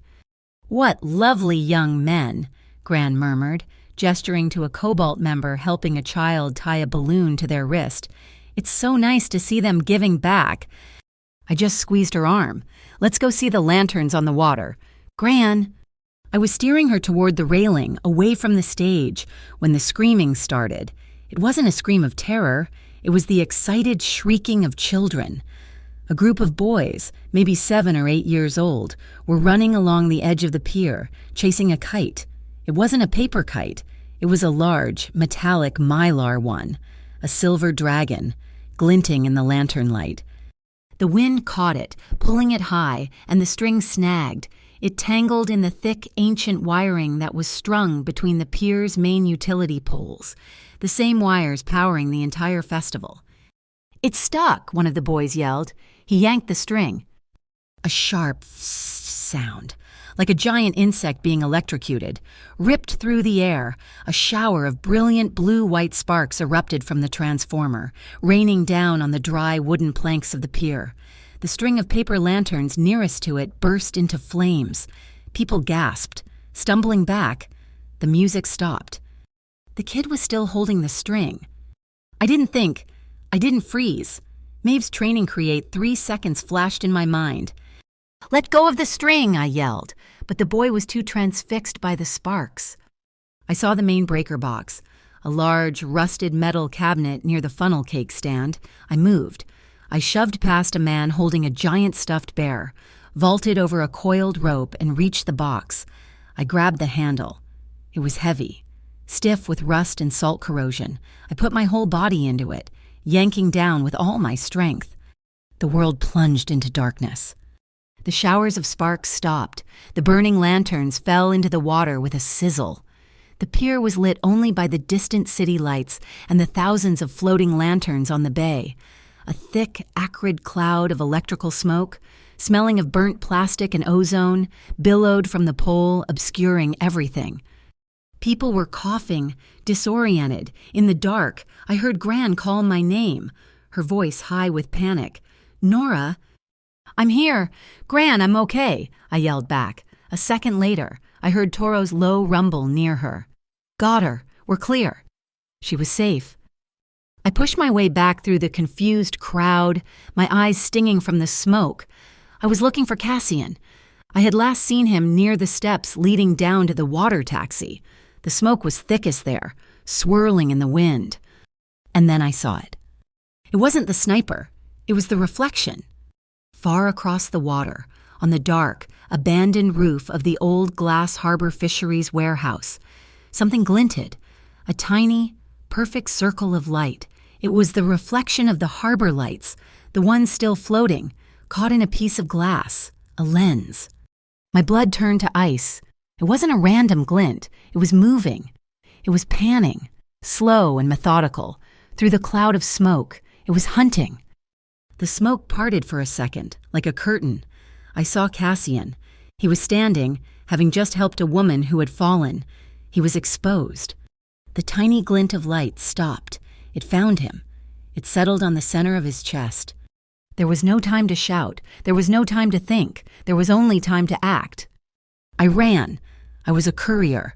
I knew how to move through crowds. I hit the wooden steps just as he turned. I didn't say his name. I just yelled, "Down." I launched myself at him, my shoulder connecting with his chest. I was small, but I had momentum. The force of my impact sent us both tumbling backward, crashing down the short flight of stairs in a tangle of limbs. A sound like a massive, wet crack exploded the air above us. It was followed by the thwack of a high-velocity round impacting solid wood. We landed in a heap on the lower platform, my body half draped over his. For a second, the world went silent. Then the screaming began, real screaming this time. Above us, the decorative wooden lamppost at the top of the stairs, the exact spot where Cassian's head had been a second ago, had exploded. Splinters of wood, the size of knives, rained down. The bullet had torn a hole the size of my fist through it. The force of the shot had also severed the guide wires for the lanterns. All at once, hundreds of paper lights, their strings cut, began to drift down from the sky. They fell like silent, burning snow, like a rain of dying stars, illuminating the panic on the faces of the crowd. "Are you hit?" I gasped, trying to untangle myself. Cassian didn't move. He was staring at the splintered lamppost, his face pale in the strange, fiery light. Maeve was suddenly there, appearing from the chaos as if by magic. She knelt, her expression a mask of cold professionalism. She grabbed Cassian's chin, tilting his head to the side, her fingers expertly probing his neck. "You're grazed," she said, her voice sharp. I saw it then, a thin, angry red line along his collar, just below his jaw. A splinter of wood, or a fragment of the bullet, had torn his coat and drawn blood. He pushed her hand away. His eyes, dark and wide, found mine. The analytical coldness was gone, the calm control of the CEO, the quiet authority of the boss. It had all vanished. In its place was a raw, unfiltered terror that mirrored my own. He grabbed the front of my jacket, his knuckles white. "Don't," he whispered. He pulled me toward him, so close our foreheads touched. His entire body was trembling. "Don't you ever do that again," he said, his voice a low, ragged rasp. It wasn't an order, it was a plea. He wasn't the man who owned the city. He was the man who had just seen the lamppost explode. He was afraid. He had been afraid of losing me. Before I could answer, the night was torn apart by sirens. Not the police. The piercing, unfamiliar yelp of the Glass Harbor Guard. 2 of their armored private security vehicles roared onto the pier, their spotlights cutting through the smoke. And then I saw the final, sickening piece of the puzzle. The Cobalt Division members, the ones in the yellow vests, were running toward the chaos, not away from it. They were directing the harbor guard, pointing. "Shooter came from the warehouse," one of them yelled. "Performing for the crowd. We're securing the perimeter." They had created the crisis, the electrical fire, the smoke. It was all cover. They had taken the shot, and now they were here to save the day, to prove to the panicked citizens and the city council exactly why they were needed. A bright light blinded me. A news camera. A reporter from the Gazette was shoving a microphone in my face. "Ma'am, you pushed him. You saw the shooter. What happened?" Before I could even form a word, Cassian was on his feet, pulling me up with him. He moved like a shadow, stepping between me and the camera. He ripped off his heavy wool overcoat, the one that smelled of cedar and bergamot, and threw it over my head, plunging me into a dark, warm, muffled world. "Move," he commanded, his voice back to its familiar, clipped authority. His hand found mine. It wasn't a gentlemanly offer. It was a lifeline. His fingers laced through mine, his grip painfully tight. He pulled. We ran. We left the lights, the sirens, the staged rescue, and the falling lanterns behind. He pulled me into a narrow, dark service alley between 2 buildings, the ground slick with oyster shells. We didn't stop. He kicked open a metal door marked maintenance, pulled me into a pitch-black stairwell, and we climbed. The sound of our footsteps on the rattling metal steps was the only thing I could hear, save for the frantic pounding of my own heart. He shoved open a heavy hatch, and the cold night air hit us. We were on a roof, the Pier Flower Theater. Below us, the festival was a hellscape of flashing red and blue lights and panic shouting, but up here, there was only the wind. The city felt miles away. I was still shaking. His coat clutched around me like a shield. He hadn't let go of my hand. He pulled me into the deep shadow of a large air conditioning unit, shielding us from the wind. We just stood there, breathing. The sound of it, ragged and desperate, filled the silence.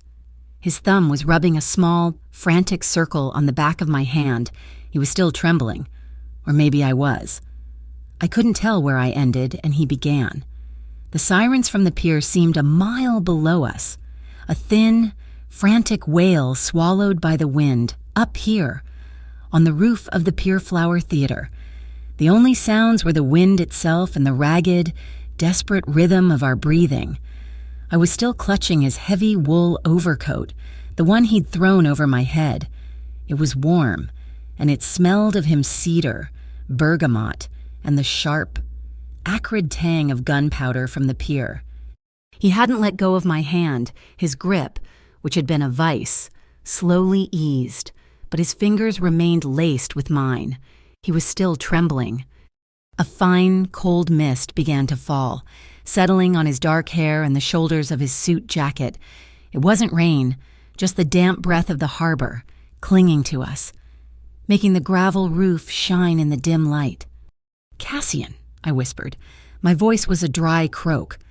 He didn't answer, just stared out at the chaos we had fled. His profile was a hard line against the distant, blurred city lights. I let go of his hand. My own was shaking so badly I had to steady it. I reached up, my fingers hesitating. The graze on his neck was stark in the dim light, a raw, red line just below his jaw, where a splinter of wood or a piece of shrapnel had torn the skin. My fingertips, cold from the mist, brushed against the wound. He flinched, not from pain, but from the contact. He turned his head. His eyes met mine. He caught my wrist, not hard, but firmly. His hand was large, his skin hot against my cold, damp skin. His gaze was overwhelming. We stood there, frozen, his hand around my wrist, my fingers still resting on the side of his neck. The sirens, the wind, the entire city of Glass Harbor, it all fell away. There was only the sound of his breathing and the intense, unblinking weight of his gaze. We had passed the point of safe distance hours ago. This was something new. "I've spent half my life," he said, and his voice was raw, a rasp that barely carried over the wind, managing risk, calculating threats. I thought I was immune to fear. He let out a short, harsh laugh that sounded more like a cough. "I thought I was, until I saw you running toward me, until you pushed me." His confession broke the tension in my chest. A sound bubbled up, a hysterical mix of a sob and a laugh. You were terrified," I whispered, stating the obvious, the thing I'd seen in his eyes. "I was," he admitted, his voice dropping. "I'm sorry," I said, the tears I'd held back finally blurring the lights below. "I'm sorry, I didn't know how to finish. I'm sorry I'm the one they target. I'm sorry I'm the one you have to save. I'm so afraid of being a burden," I finally choked out. It was different from my fear in Lantern Square. This wasn't about losing myself. This was about getting him hurt. Another liability, another person you have to manage. "A burden," he shook his head, his grip on my wrist tightening, drawing me a fraction of an inch closer. "Nora."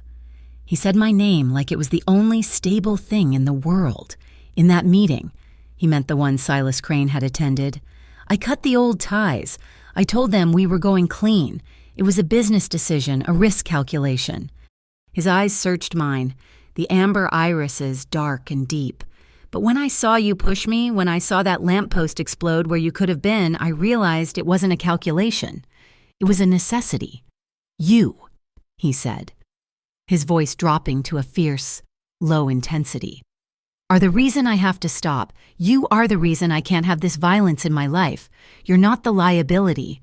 You're the motive." His words hung in the air, displacing the cold mist. He was rewriting all the rules. He wasn't saving me. I was, somehow, saving him. He leaned in slowly, giving me time to retreat, to pull away, to go back to the safety of being his employee. His gaze dropped from my eyes to my mouth. I didn't retreat. I rose on my toes, closing the last impossible inch between us. The first touch of his lips was hesitant, a question. It was soft, unbelievably gentle for a man whose hands could be so firm. It was just the barest pressure, a warmth in the cold. And then, as I let out the breath I'd been holding, my own fear finally breaking, I pressed back. The kiss changed, it deepened. The gentleness was still there, but now it was underpinned by a desperate, starving intensity. It was the release of every moment of tension since the Mercy Mart. It was the terror on the roof, the quiet conversation in Lantern Square, the adrenaline of the sniper shot. It was all of it, pouring into this one silent point of contact. Our breaths mingled, warm clouds in the cold mist. His free hand, the one that wasn't holding my wrist, came up to cup my face, his thumb tracing the line of my jaw. My own hands, acting on a will of their own, came up to circle his neck, my fingers tangling in the damp hair at his nape. I could feel his pulse, a wild, frantic hammering beneath my skin, matching my own. His other hand released my wrist and slid down my arm, coming to rest on the small of my back. It wasn't a demand. It wasn't an act of possession. It was a guide. It was an anchor, holding me steady, pulling me flush against the solid warmth of his body. We broke apart, not because we wanted to, but because we had to breathe. He didn't move away, just rested his forehead against mine. I closed my eyes, my breath coming in short, sharp gasps. My fingers were still tangled in his hair. A small, shaky laugh escaped me. "Your hair is soaked," I whispered. "So is yours," he murmured, his voice thick. His hand moved from my back, up to my face, and his fingers, careful and precise, brushed a wet strand of hair from my lips. The touch was electric, a small, controlled fire. It was a moment suspended in time, hot, charged, and impossibly close. It was a promise of something more, a fire banked, waiting for the right moment. It was a silent agreement that this on a cold roof, with sirens wailing below, was not the time. We had to wait until it was safe. He pulled back, just enough to look me in the eyes. The terror was gone, replaced by a fierce, startling clarity. "This changes things," he said. "I know. The next move they make, it will be at one of us to hurt the other. We can't afford any more secrets, not from each other." "What are you saying?" "I'm saying we set new rules." He took my other hand, holding both of them between us. "Rule 1. We are honest about everything. About the ledgers you found, about the blue hard drive in locker 17, about the silence from Silas Crane. No more hidden truths." I nodded, my throat tight. "Okay, honesty." "Rule 2. No more surprises. If there is danger, even a whisper of it, we warn each other. No one walks into a trap alone again." "No more traps," I agreed. "And Rule 3, he said, his grip tightening on my hands. "We are not bait. I will not use you to draw them out, and you will not use yourself to protect me. No more jumping in front of anything, ever." I looked at the graze on his neck. "That rule goes both ways. Cassian." He nodded, a slow, solemn agreement. The fine mist had stopped. The air was cold and clean. Below us, the sirens were fading as the chaos was contained. He didn't kiss me again. He didn't need to. He released one of my hands and, lacing his fingers through mine, turned toward the stairwell hatch. "It's time to go home," he said. The warmth of his hand, of his lips, remained. A new chapter hadn't just opened. We had just declared war, and we were, finally, on the same side. Our new rules, forged in the cold mist on a theater roof, hung in the air between us. It was a fragile truce with the world, a promise of honesty in a city built on lies. For 2 days, there was a strange, tense quiet. I worked in the archive, the silence of the paper a stark contrast to the noise in my head. I was no longer just cataloging the past. I was searching for a weapon, sifting through the impossibly clean ledgers for the one mistake, the one loose thread that would unravel the lie. Cassian was a ghost, a presence I felt in the building's quiet efficiency, but he left me to my work. We were giving each other space to breathe, to absorb the seismic shift that had occurred between us. The quiet broke on the 3rd day. It wasn't a gunshot or a threat. It was a phone call from Toro. "The key," he said, his voice a low, gravelly rumble, no preamble. "The one for locker 17. Cassian asked me to do a sweep of the station's security feeds. The locker's empty." My heart, which had been beating at a steady, library-approved rhythm, kicked into a frantic gallop. "Empty, Toro. I put it there myself. I have the key." "I know," he said. "Someone with a master key opened it yesterday at 4:02 p.m. The camera angle is bad. Just a man in a maintenance uniform. Could be anyone." It wasn't just anyone, it was them. They had my one piece of leverage. I was disarmed. Before I could even process the violation, my personal phone, the one I kept for Gran, buzzed with a text from an unknown number. There was no photo this time, just a single, chilling line of text. "We have what you were hiding. Let's talk about its return. Wren Glassworks, midnight, come alone." Rule 2, no more surprises. I walked straight to the top floor. Cassian was at his desk, staring at a schematic of a container ship on a large monitor. I didn't say a word. I just placed my phone on his desk, the text message glowing on the screen.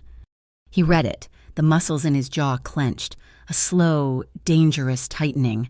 "No. Cassian, they have the drive." I said, "And they want you," he countered, his voice flat and hard as steel. "This isn't a negotiation. It's an ambush." "I know," I said, "but it's my name they'll tie to that drive. If I don't go, they'll leak it to the Gazette, and I'll be branded as your corporate spy. It'll validate everything the MIB is saying. It undermines everything you're trying to do." "I'll go," he said, standing up. "I'll meet them." "And what happens then?" I challenged him. Stepping in front of the door, "You, Cassian Morello, show up for a midnight meeting at an abandoned factory. The press, who they will undoubtedly have waiting in the wings, will have a field day. It makes you look guilty. It makes you look like a crime boss meeting a source. It's the exact trap they want you to walk into." I took a breath. Rule 3. We are not bait. That means we don't act like bait. He stopped, his amber eyes burning a hole through me. He was at war with himself. The man who calculated every risk versus the man who had pleaded with me on a rooftop. "You think I'm going to let you walk in there alone?" he asked, his voice a low growl. "I won't be alone," I said. "I'll have Maeve and Toro outside. I'll have a wire, but I have to be the one who walks through that door. It has to look like I'm scared, like I'm acting on my own." The Wren Glassworks was a skeleton, a relic of Glass Harbor's more prosperous past. It stood on the industrial outskirts of the city, its windows long since shattered, its brick walls streaked with grime.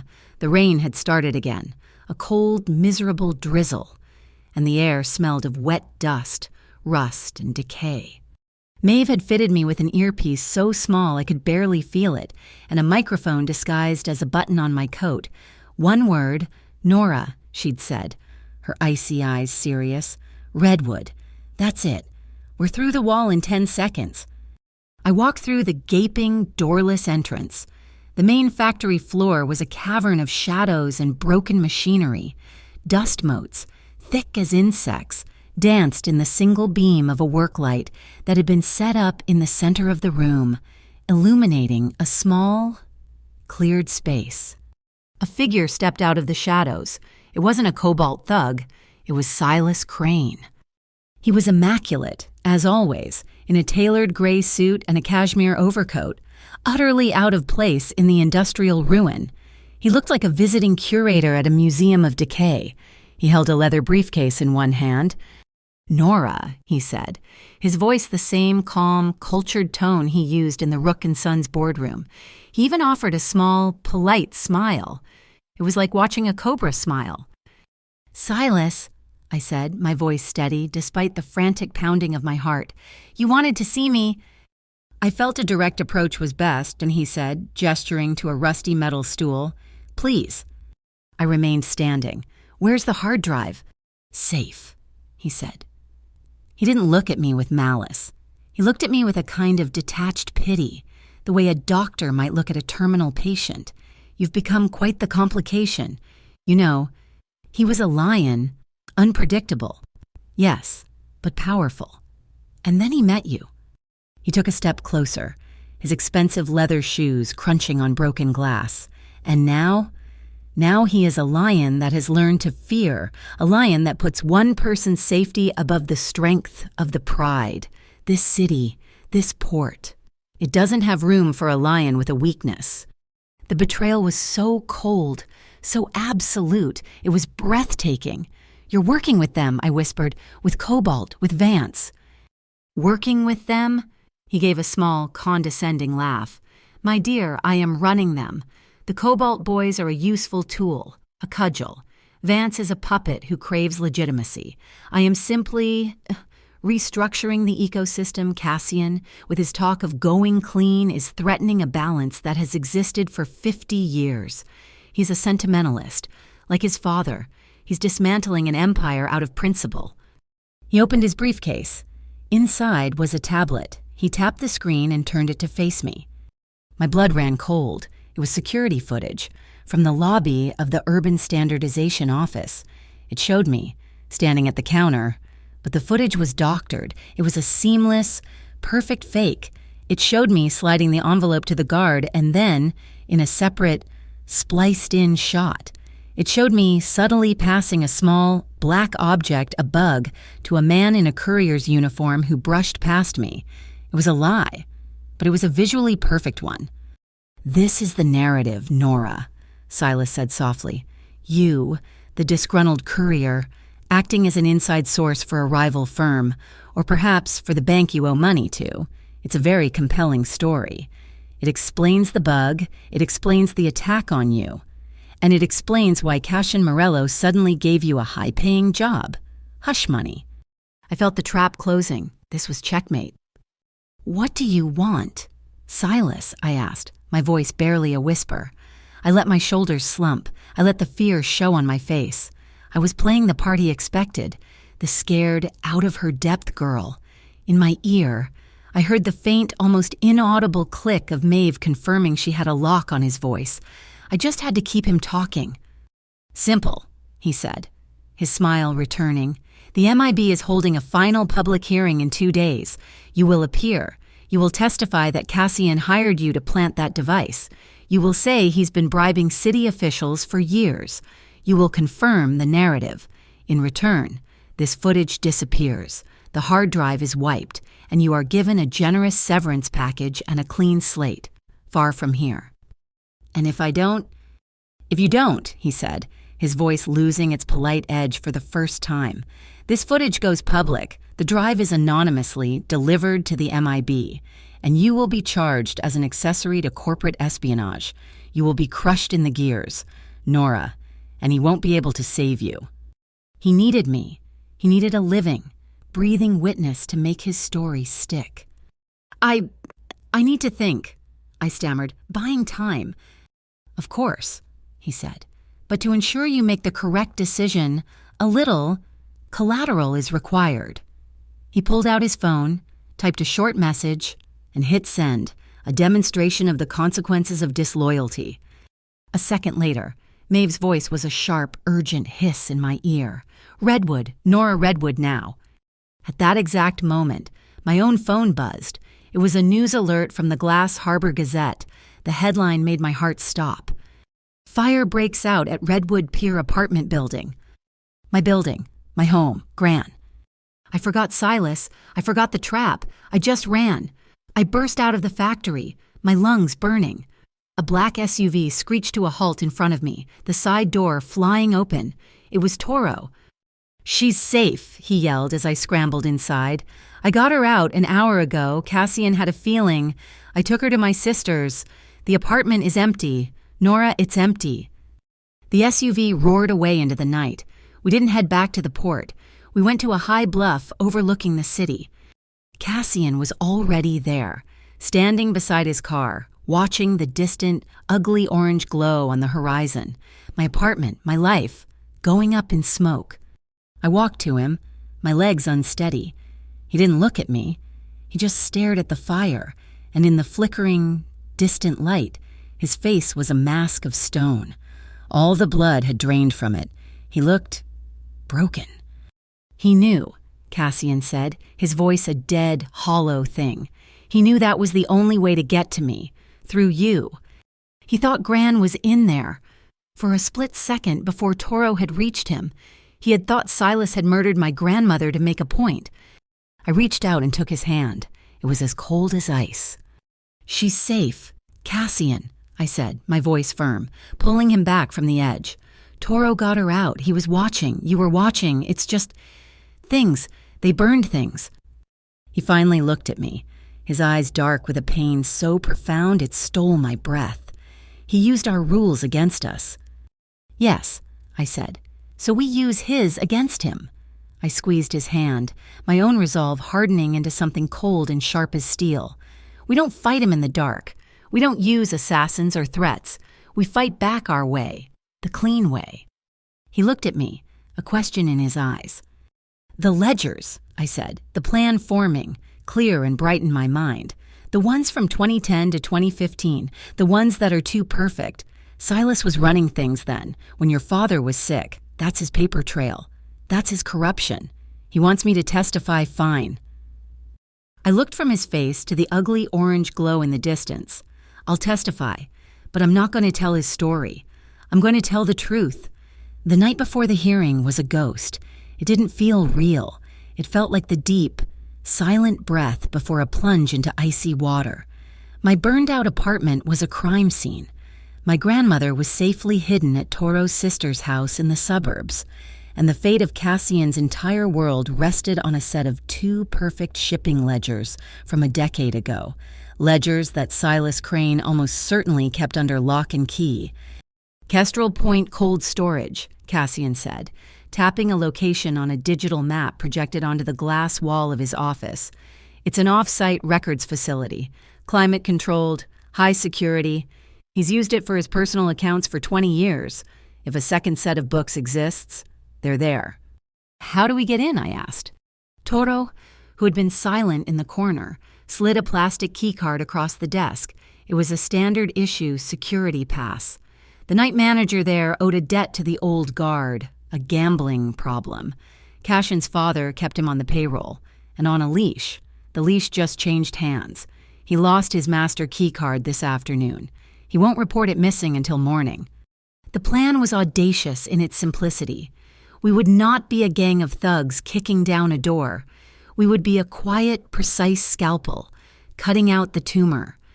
We moved at 2 a.m., under the cover of a thick harbor fog that swallowed all sound. The cold storage facility was a massive, windowless block of concrete near the freight yards. Maeve and Toro remained in a surveillance van a block away, our eyes and ears. Cassian and I, dressed in black, moved through the shadows. He swiped the stolen keycard, a small green light blinked, and the lock disengaged with a quiet, electronic snick. The air that hit us as the door opened was a physical blow. It was a deep, biting cold that smelled of frozen meat and sterilized metal. Inside, the facility was a maze of narrow aisles and towering steel shelves that disappeared into the industrial gloom. A low, constant hum from the cooling units vibrated through the concrete floor. "He'll have them in the sub-level archive," I whispered, my breath pluming in front of me. "It's the most secure, most climate-stable." I held a small tablet displaying the facility's schematics, which Toro's indebted night manager had also misplaced. I was the navigator. This was my play. Cassian just nodded, falling into step half a pace behind me. He didn't question my route. He just watched, his hand never far from the inside of his jacket, his amber eyes sweeping every shadow, every corner. I could feel his gaze on me, and it wasn't just protective. It was proud. He was trusting me to lead us through the dark. The sublevel was even colder. The floor was slick with a thin, almost invisible layer of condensation. We found the section marked SC Private Accounts. It was a cage of thick wire mesh, secured with a heavy-duty padlock. "Toro," Cassian said, his voice a low murmur into his cufflink. "Section C4. We're at the cage." "On it," Toro's voice crackled back in my earpiece. A moment later, we heard a series of faint, electronic beeps from the main control room feed. The heavy lock on the cage door clicked open. Inside were dozens of gray, anonymous archive boxes. "Look for fiscal years 2010 through 2015 inches," I said, my fingers already numb with cold as I started pulling them from the shelves. We found it in the 4th box. It wasn't one ledger, it was 2, lying side by side. One was bound in pristine black leather. The public record, I opened it. The pages were perfect, the entries printed, every number aligned. The other was a simple spiral-bound notebook, its pages filled with Silas's sharp, slanted handwriting. It was the real ledger. It was a meticulous record of every protection fee collected by the Cobalt Division, every cash payment to Councilman Vance, every bribe, every ghost employee, every ounce of rot that Silas had cultivated while Cassian's father was dying. "We have it," Cassian said into his comms. And then all hell broke loose. A klaxon alarm, deafening in the enclosed space, began to shriek. Red lights flashed, "Ike!" strobing off the ice-slicked floor. Silent tripwire at the bottom of the box. Maeve's voice was sharp in my ear. "He booby-trapped it. Cobalt is on site. Cassian, they're not security, they're an army. They're coming down the main elevator." Cassian grabbed the real ledger, shoving it inside his jacket. "Maeve, north door. Create a diversion. Toro, service stairs. Clear a path. We're coming out hot." We ran. The flashing red lights turned the maze of shelves into a disorienting, nightmarish landscape. My boots slipped on the icy floor. As we rounded a corner, my feet went out from under me. I never hit the ground. Cassian's arm snaked around my waist, yanking me back against him with a force that knocked the wind from my lungs. For a single, heart-stopping second, the universe narrowed to the feeling of his body flush against mine, the warmth of his breath on my cheek, the panicked, frantic beat of my heart against his. "Got you," he breathed. He didn't let me go, and he tilted my chin up, and his mouth found mine. It wasn't a kiss of romance or passion. It was a transfer of energy, of adrenaline, of pure, desperate life. It was a split-second promise in the middle of a firefight, a frantic refueling before the final sprint. It was over before it began. "Move," he commanded, and we were running again. We burst through the service stairwell door that Toro had kicked open. We were in a vast, open container yard behind the facility, a dark canyon of stacked shipping containers. Headlights sliced through the fog, a convoy of black SUVs.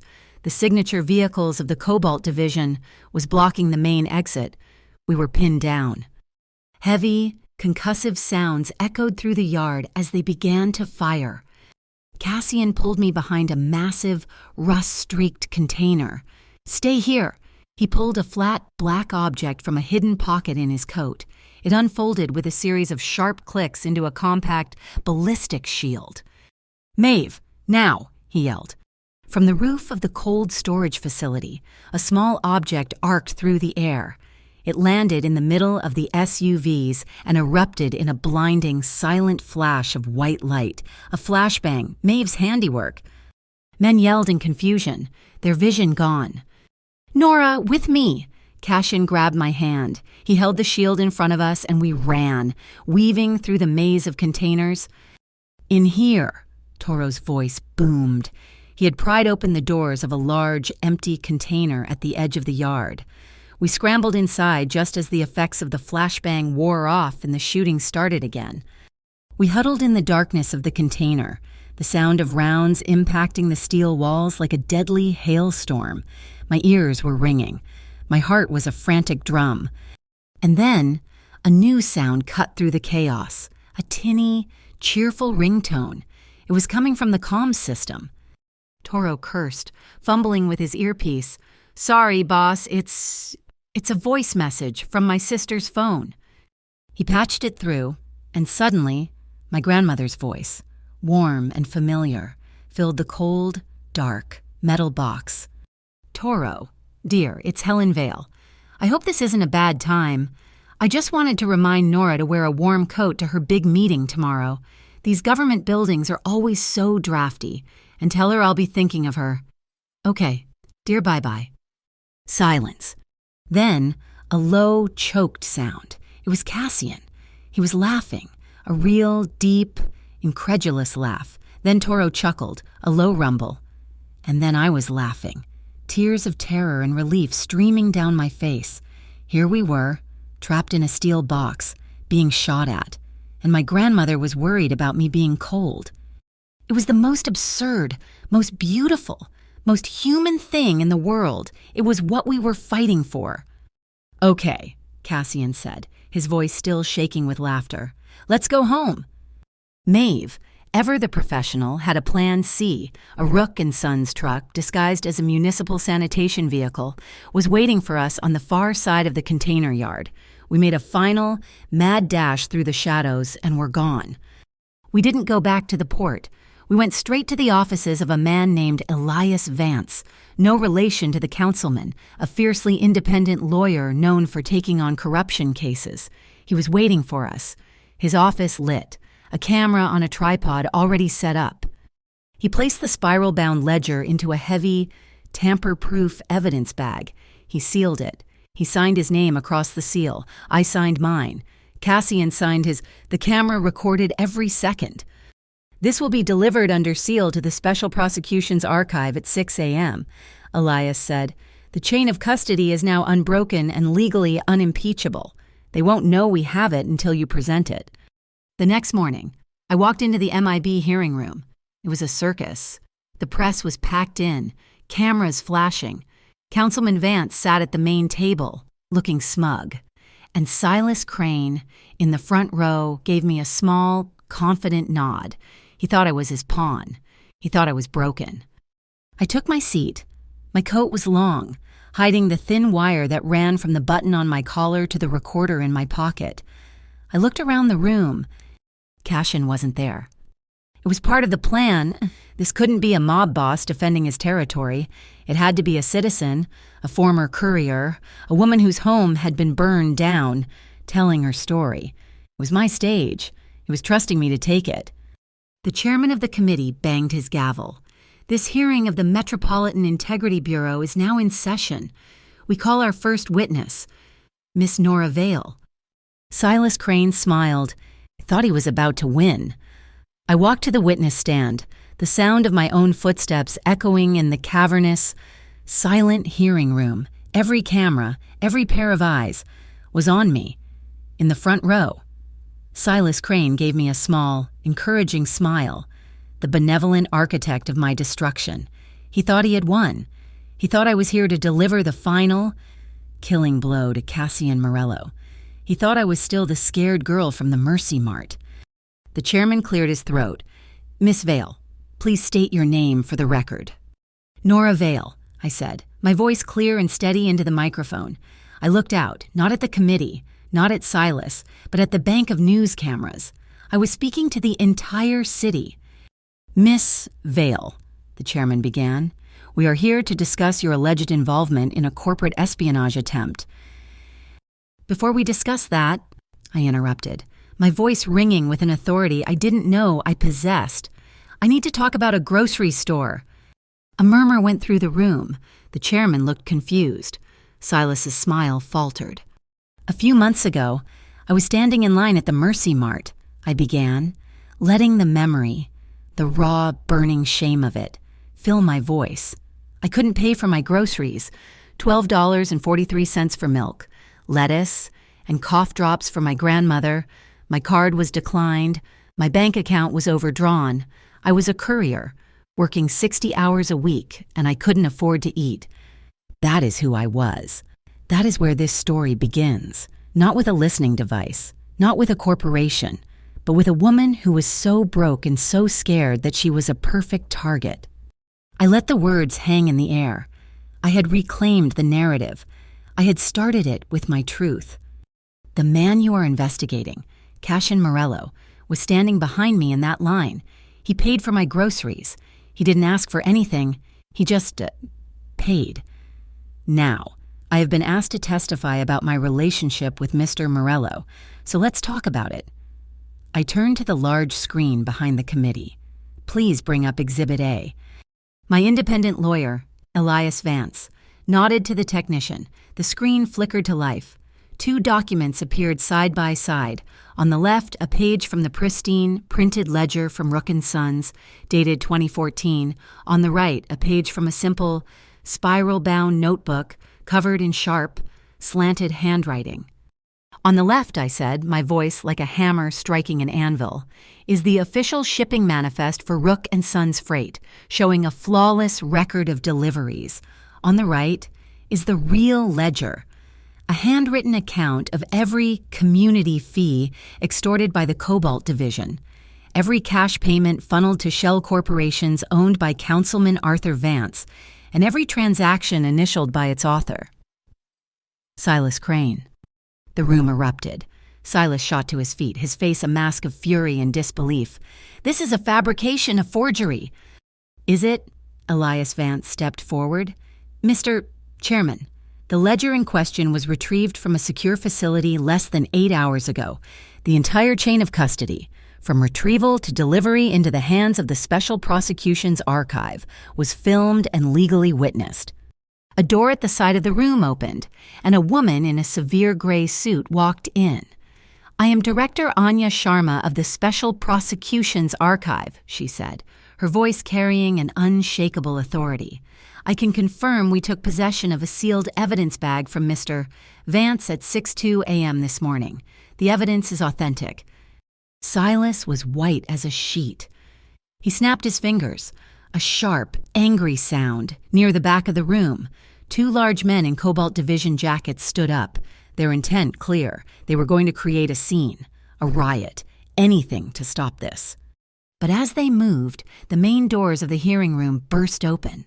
A squad of uniformed Harbor Guard officers swarmed in, their movements efficient and practiced.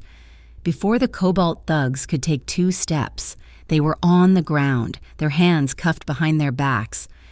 And then, the noise of the room seemed to fade. Cashin walked in.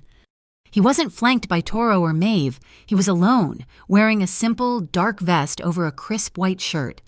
He looked calm, centered, and utterly in control. He didn't look at the committee. He didn't look at Silas.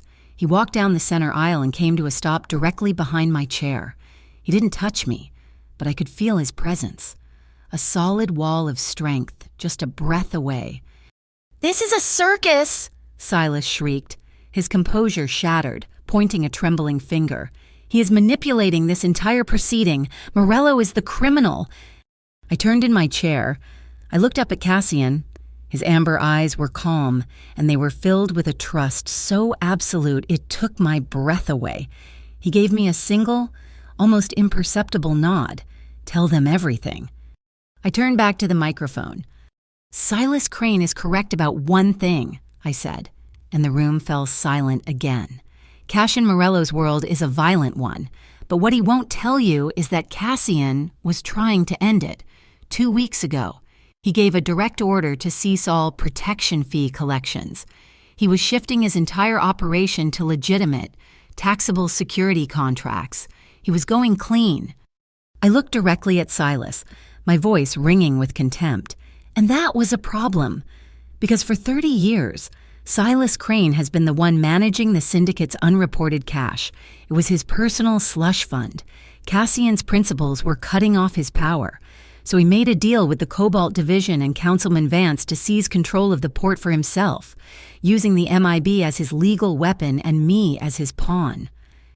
As I spoke, a side door opened. It was Toro, and he was escorting my grandmother. She walked slowly, leaning on her cane, her expression frail but determined. Every person in that room, every camera, turned to watch the elderly woman make her way to the witness table. "My name is Helen Vale," she said, her voice trembling but clear. "My granddaughter is not a criminal. She's a good girl who works hard to take care of her old grandmother." She held up her phone. "And this is what these community safety people do." She handed the phone to Elias, who projected its screen onto the monitor. It was the text message I had received, the picture of my front door, the threat. "Next reminder won't be digital." "They sent that to my Nora," Gran said, her voice breaking with a sob. And then they burned our home to the ground, to scare her, to make her lie for them today." A wave of pure, unadulterated fury swept through the hearing room. The narrative hadn't just been broken, it had been shattered. The chairman's face was grim. He banged his gavel, the sound a final, definitive crack.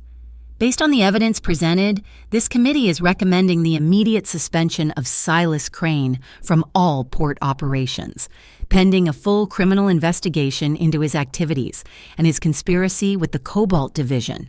This hearing is adjourned. It was over. My name was clear. The lie was dead. I felt a warm breath beside my ear. "Time to go home now," Cassian murmured, his voice a low, private rumble in the chaos of the room. "Which home?" I whispered back, my eyes stinging with tears. "The one you choose," he said. We walked out of that building, leaving the wreckage of Silas's ambition behind us. We didn't speak. We just walked down the grand stone steps and into the clean, cold air of Glass Harbor. The wind coming off the bay was sharp, smelling of salt and freedom. He stopped me at the bottom of the steps. He turned me to face him, his hands cupping my face. I looked up at him, at the man who had paid for my groceries, who had leaped across a rooftop, who had trusted me with his entire world. He kissed me. It wasn't like the frantic, desperate kiss on the roof. This was slow. It was deep. It was a promise. It was the closing of one book and the writing of the first word of another. My hands came up to rest on his chest, and I could feel the steady, strong beat of his heart under my palm. His own hands moved from my face, one sliding down to my back, holding me close, the other tangling in my hair at the nape of my neck, pulling me deeper. In that moment, on those steps, under the gray Glass Harbor sky, our two heartbeats became one. The aftermath was quiet, but decisive. Rook & Sons, under Maeve's ruthless efficiency, announced the Lantern Lives Fund, a multi-million-dollar initiative to rebuild the pier and support small businesses on the waterfront. The Cobalt Division was systematically dismantled by federal prosecutors. Silas Crane was indicted, his trial pending. And me, I found my home, in Easton Heights, in a narrow brick building that used to be a pawn shop. Rook & Sons opened a new community library and literacy center, and I was the one who ran it. That night, in a new apartment with a wall of glass overlooking the harbor lights, the real ones, I stood with Cassian, watching the ferries drift across the dark water. I leaned my head against his shoulder. "Thank you," I whispered. "For what?" "For standing behind me in that grocery store?" He was quiet for a long moment. He turned, pulling me into a gentle embrace, his arms a safe harbor around me. "No," he said, his voice soft but absolute, his lips brushing against my temple. "From now on, I stand beside you." Thank you so much for listening to our story today. It means the world to us. Let us know in the comments where you're listening from. We love seeing how far our stories travel and sharing our thoughts with you. If you enjoyed this journey with Nora and Cassian, please subscribe to our channel, Mafia Boss Stories, and give this video a like. And if you really want to support us, hit that hype button to help this story be heard by more people.